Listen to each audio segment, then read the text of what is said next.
today on the CTV News at 5. XL workers are being called back to work, but the CFIA has yet to renew the plant's license. And close call.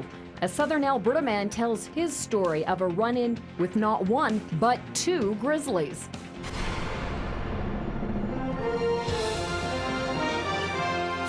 CTV News with Jackie Scantlebury. Good afternoon. 1 week from today, 2,200 XL Foods employees in Brooks who've been in limbo since the end of September will be back on the job. Workers got their training and orientation schedules today. Now, they have been suddenly called back for training this week. The plant has been closed except to inspectors since it had its license pulled on September 27th because of an E. coli scare.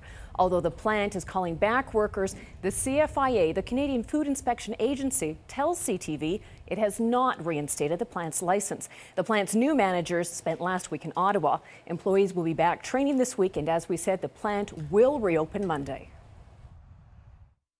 Well, I think this is what we've been expecting and hoping for, and I think the community, from what I've heard in the last few minutes as a result of this, has been very positive. The economic effect of a loss of 200,000 plus a day in payroll into our community and the ripple effect that have, I think people are really beginning to realize that what that effect that would have on the community.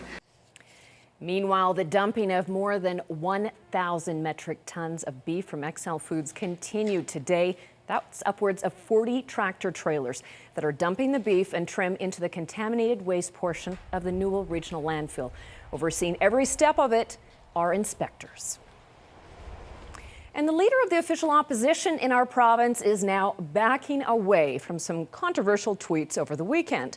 Yesterday, Danielle Smith suggested that the beef about to be destroyed because of possible E. coli contamination could be given to people in need instead. Well, today she says she was mistaken. We'll have more on the controversy her comments have sparked coming up in our news at 6.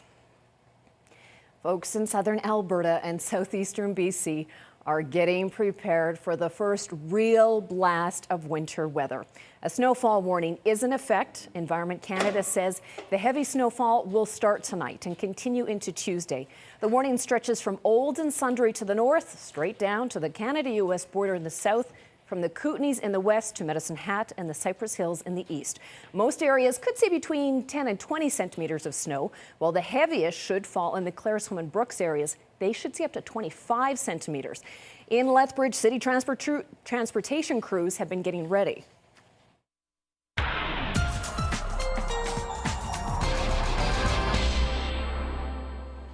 Okay, Dory, if you've been missing making some snow angels, you're going to be really happy with this forecast.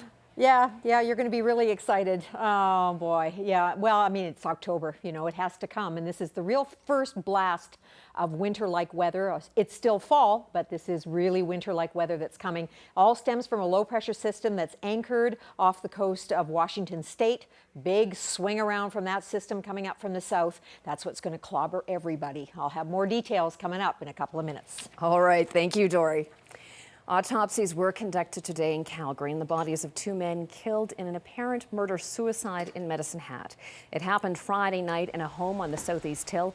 Police believe that 54-year-old Donald Wayne Neufeld shot 44-year-old Aaron Matthew Ikamoroto with a handgun before turning the weapon on himself. Investigators say the men knew each other and believe the shooting was the result of a fight. Neighbors say the man who lived in the home had been there for more than 15 years, but rarely left the house and kept to himself. I didn't even see him cut the grass. I know somebody did, but I didn't see him do it. He's very private. Neighbors say a woman also lived in the home, and police say there was a woman in the house during the incident, but she was not hurt. Results of the autopsies have yet to be released. A man charged with a murder 19 years ago in Lethbridge is back in court this week, and he hopes that he'll be granted early parole eligibility. Adrian Davis was convicted of first-degree murder back in 1993 and isn't eligible for parole until the spring of 2018. But he's now applying to have that date moved up. Terry Boat explains how. The case goes back to March of 1992, when a man walking his dog found the body of 34-year-old Kenneth Roy Jackson in some bushes near a park in North Lethbridge. Jackson had been killed instantly, shot in the neck at close range with a high-powered rifle. 14 months later, Lethbridge bartender Adrian Davis was found guilty of first-degree murder. The trial was told Davis shot Jackson because he had heard that Jackson, who was HIV positive, had been spreading AIDS. After being convicted, Davis was sentenced to life in prison. He wouldn't be eligible for parole for 25 years. But under what's known as the faint hope clause, offenders can apply for early parole once they've served at least 15 years in jail. Now a jury is being asked to decide if the parole period should be reduced or remain as it is. The jury will hear from a number of witnesses during this hearing, among them 2 parole officers, a psychiatrist, a doctor, and friends and family of the murder victim, Kenneth Jackson. The hearing is expected to last 5 days. Under the current sentence, Davis wouldn't be eligible for parole until the spring of 2018. Terry Vogt, CTV News, Lethbridge. Most of the morning was spent with the jury selection. The hearing is expected to continue through to Friday. And one person is dead after a single vehicle rollover north of Cranbrook had happened on Highway 95A Friday. The highway was closed for several hours while investigators combed the crash site. RCMP have not released the name of the victim.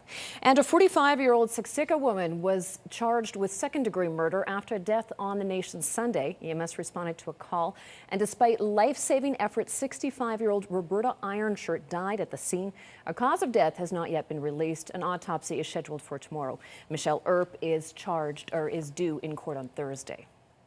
Well, the cause of a grass fire fueled by 100-kilometer-an-hour wind gusts near Burmis remains under investigation. Happened near the Burmis Way Scales in the Crow's Nest Pass Friday. It started around lunchtime and was finally brought under control around 4:30. At least half a dozen families were evacuated from their homes. This viewer video shows water bombers helping to fight the blaze. There were plenty of resources used to battle the fire, including firefighters from Pincher Creek, Cowley, and Lethbridge, as well as a helicopter from Sustainable Resource Development. Pincher Creek Fire Chief Dave Cox says it could be 2 weeks before a cause is known. Well, on the scene of a serious motor vehicle collision, first responders are constantly in a battle against time, trying to give the patient as much time in the hands of paramedics. First and second year firefighters were in Coaldale this weekend, and as Daryl Rummeld reports, training for the real thing is meant to be just as intense. They'll just deal with things as it goes. It's 10 in the morning. Fire crews are called to the scene of a single vehicle rollover. Trapped inside, an adult and 2 children. Their injuries unknown. The clock is ticking. You have like 1 hour from the time the accident happens to have this person in a hospital. So extrication is really important, and if you don't know how to do extrication, you can waste a lot of time at the accident scene, which robs some time from the patient's golden hour. The crew quickly does a scene and hazard assessment, then approach the patient and search for an access point. The damage to the car is severe. Whatever works, right? The jaws of life are brought in to free the trapped occupants. There's lots of loud noises during extrication, metal crunching, glass breaking, and they have to keep in communications with the EMT that's in the back of in the vehicle with the patient and the patient themselves. The challenges in this training course are intended to be as difficult as possible because the real-world version is far more chaotic. And they can stop the scenario anytime and ask for advice or questions, where in the real field, they can't do that. I always tell my students, make sure you have Plan B. Within 12 minutes, Plan A has worked. You guys all good? Yep. 1, 2, 3. The final patient is removed from the car. Group A has passed this test.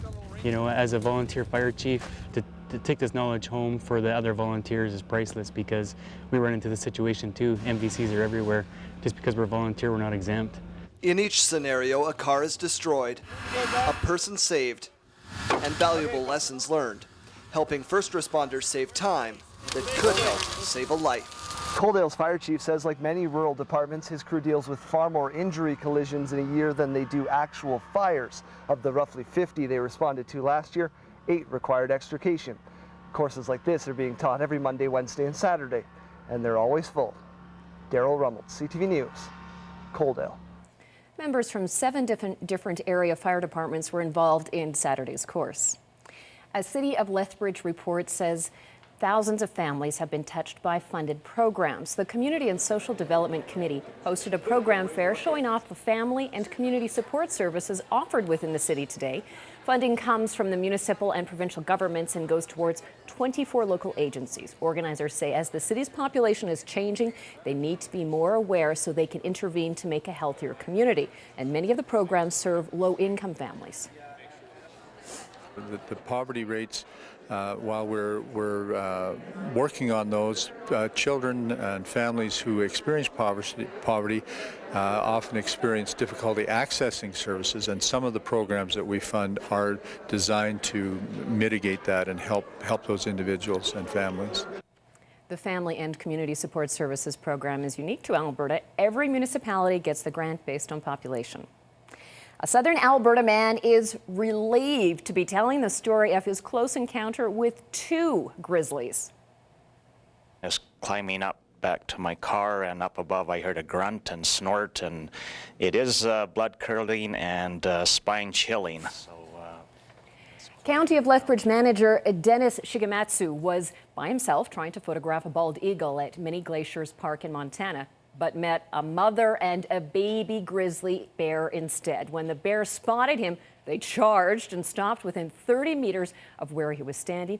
Shigematsu says they covered the distance in what seemed like the blink of an eye. He knew he couldn't outrun the bear, so he stood his ground, taking as many photos as he could. Fortunately, mother and cub continued into the river valley. Although they were up quite a bit and I felt reasonably safe, when they came sprinting down like that, it just really puts the fear right into you, and legs feel like jelly. I was probably within 50 to 60 feet of them, and again, they're magnificent, majestic creature, and really I was intruding in their environment. So I'm just glad we went each other's way. Now, although Shigematsu's camera was on autofocus, he says many of the photos were blurry because he was shaking so badly. Understandably, I'd say. In the markets today, both the Dow and the dollar closed on a higher note. Here are the final numbers.